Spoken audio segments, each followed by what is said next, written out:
up? Welcome back. Last week was Honda week. This week it's Y'all ain't never week. seen me work on my car.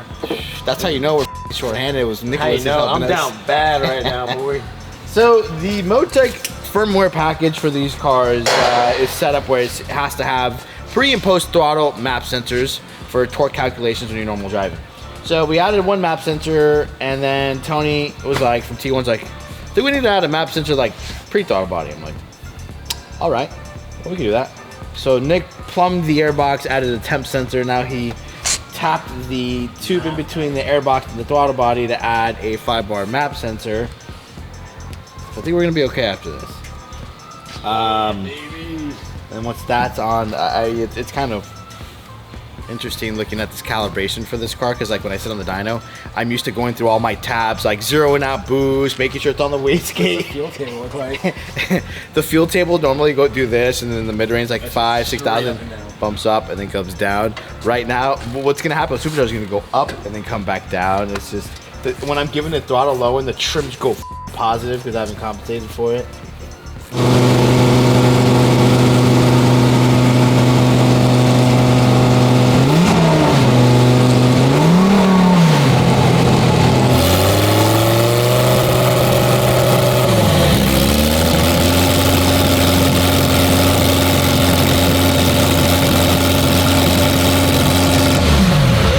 So I plumbed the map sensor properly. It's fired up, drove fine. I put some load into it, and on decel, it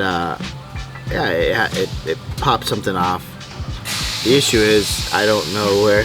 Let me rephrase that. We have to find where it popped it off. Nick's assumption was like, oh, it's something with the map sensor, but no, it idled and drove fine in the beginning. So that means it has a vacuum leak somewhere. I'm gonna bypass this check valve really quick. Make sure that's not it. So just pack up that, cap that. So then I bypass this. Well, just remember all the things we're doing. Yeah, of course. Just kind of, what I mean? Your favor. Switch the plug off the map sensor to the boost sensor. Just switch it in general. Plug that in. Yeah. Switch them. Yeah. It might be backwards. The boost it's not one, backwards. no? Actually, leave the boost one unplugged. Right, and that wire, get the map sensor plug off the map sensor. And plug into that. I want to see how it acts with just vacuum. Because it's not seeing no vacuum over there. You see boost. Right. Yes. The way this is all set. This is seeing vacuum, this is seeing boost. I think it's freaking it out. Yeah, so this will tell us if it is. Yeah.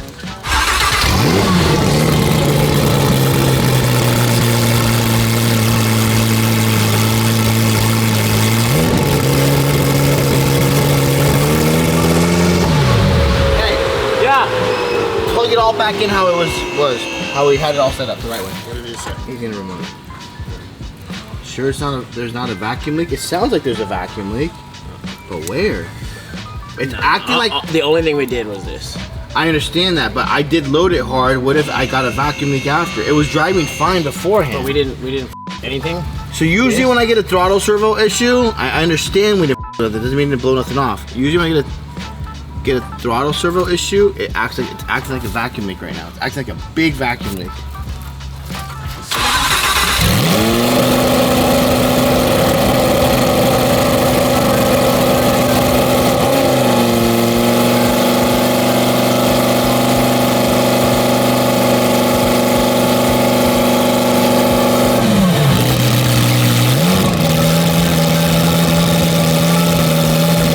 One of them's in the math housing. There's not that much vacuum right there. The other one's right on top of the I get engine. it. But that thing sucks. Like if I put my finger it at does not matter. Does not matter. Take all that out of the equation really quick. Yes. When we first fired the car, it drove fine. It's been driving fine. Okay? And I've had those sensors, and then the way it's acting, you could unplug the map sensors and it'll still idle. It's giving me a throttle servo bank 1 diagnostic disabled. Meaning the servo is shut to save the power engine from not running or recover from fault conditions. There is a vacuum leak on bank 1 side. Something under there is going on. But I know, but listen, is it possible that it thinks there is, but there's not actually, because one of the map sensors is reading way more vacuum than the one that's before the throttle body? How would that not think it's a vacuum leak? If they're not even. Because it's not going to see vacuum. Even turbo cars don't see vacuum pre-throttle at normal idle. The only one that ever sees vacuum is post throttle. Again, normal turbo cars see positive pressure pre-throttle and post throttle. This one only sees a post throttle, so we have to have both sensors for calculations to see boost. So we got to tap the pre-throttle sensor into the post throttle sensor. So we can't plumb the boost sensor into the same reference as the map sensor. It needs to see the difference between both sides of the throttle body for calculations of torque and all that. So there has to be either we have to mechanically, I don't know. Long story short, Darren from Motec. You have to see the same thing at the same time all the time. And right now, Only under load. Only under load. Under normal driving, they have to read different. Yeah. But an email was sent to Darren, which is the guy that developed this package for Motec, at Motec. He works at Motec, so this is like his baby.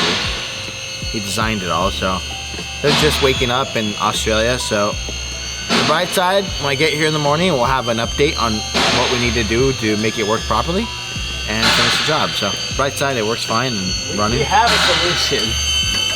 Dude, my gosh. I think he's gonna say, check valve there and throw a T at it. Tell me your idea. So you need a T, a check valve here, so that it lets boost go to the sensor, and a check valve here to keep boost from going back into here. So no, the first thing you said is to keep for the sensor to read vacuum. No, for the sensor to read boost. Actually, yeah, you'd only need one. No, you would only need one check valve. So that's probably the easiest way to do this. So you put a T, A check valve, and that's it. Well, you'd have to put the check valve. No. You would need two. All right, so if you don't have two, then this will see boost as well. You can't have that C boost. So you need two check valves, like I said. One would be flipped. They'd be going opposite ways. It would work. It's just a lot of extra. You know I'm right, dude. Not that I know you're right. My brain's trying to comprehend everything. So like if you. I get what you're saying. Yeah. Yeah, it's fine. Throw a Motec on a Supercharged car. I'll figure it out. Things can't be that complicated. It's because we keep. What's up is I've done all kinds of blowers with doing V8 stuff, and I've done turbo stuff for so long now. I'm like, wait. How's this go again? So overnight, we got an email back from Darren, which was 5 paragraphs long, comparing it to like one engine design, blah blah blah.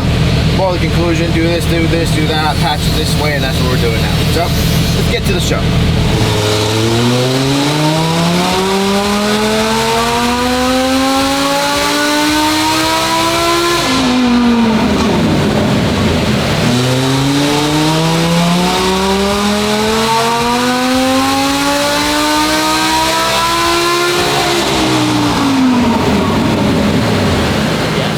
We went from 690 to 650 in like 2-3 hits when the way it was set up. I just did back-to-back hits and it kept going up. We were adjusting timing and stuff like that, which tells us that the air-to-water system is very efficient now. We ended at 766, so that's 75 horsepower gain from. But in my defense, I didn't do apples to apples. Now let me let it cool down all the way, because I just did 5 hits back to back and it ended at 766. It's hot as hell. While when it first got here, it was 55 degrees out. The thing barely was 170 degrees Fahrenheit engine temp, and it made 690. So I'm gonna let it cool down to give a fair apple to apple. And then, but in normal world conditions, in normal world driving, it picked up 70-something horsepower, which is great. Now here's the thing: the gentleman did purchase this car the way it is, so it's what I'm about to explain does not apply to him. He got it for a great price, and if Supercharger's your thing, then cool. They're cool, they're fun, but overall, the cost of it to get this car where it's at, if you were to start from scratch, what's VF charge? I'm gonna pull it up. It's $32,000.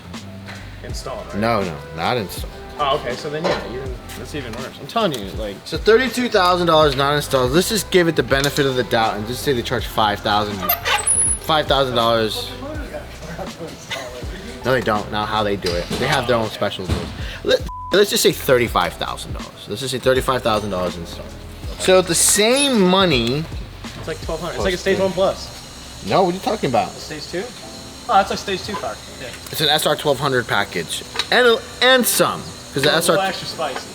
Yeah, because some wheels. So overall, all said and done, this car, if you're starting from scratch with the Supercharger and everything we've done, that's upgraded clutch, transmission service, fuel system, flex fuel, Motec, all the sensors, tuning, chargers, everything, about $80,000 in it.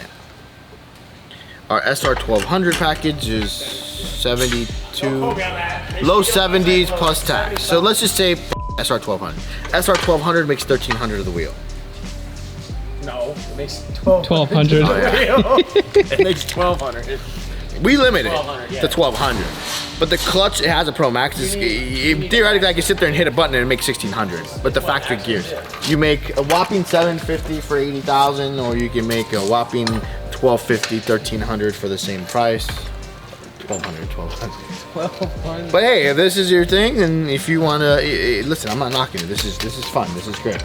But I'm just explaining what it costs to get this package. Just so people know, like they drive completely different too. Like this thing's super zappy. Like if you stab it, it's like. What would you prefer? Spend 80 grand to have a car that makes 750 all the time, doesn't get heat soaked, flex fuel supercharged car, or spend 80 grand and get 1,200 wheel turbo and cool noises and actually feel some G-force in third gear. This stock in third. I'm just joking. You pull out, once you hit fourth gear, you pull out your phone and start reviewing Instagram and your text messages. While the turbo cars, as you keep banging gears, the torque keeps increasing. Anyways, yeah. All right, so we have, last year we built this, not built it, but we did exhaust work and calibration work on this Ferrari. I think it was like December. Sounds great, runs great. Now he's gonna do some cosmetic stuff. So we got some Motec coilovers. We had 1886 make some custom 2221s. That's right, 22 in the back. Like, that's just gonna look gnarly. So, got my guys here taking it all apart. Gonna get this installed and see how it looks. I also got a busy day. Bader's cars on the dyno. I gotta do the stage 1 calibration. Drive the supercharged car to make sure it drives good. Busy day.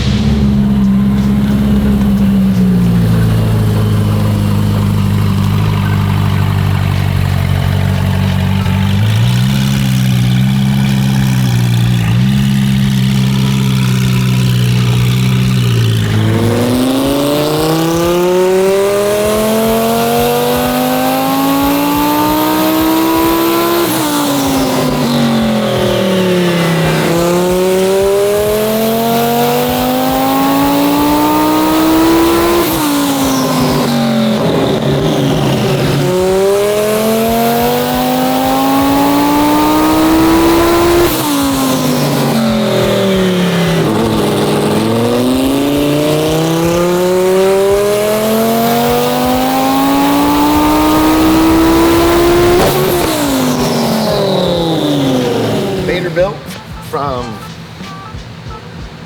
Washington, Subi dude. You've been officially Elite 1500, buddy.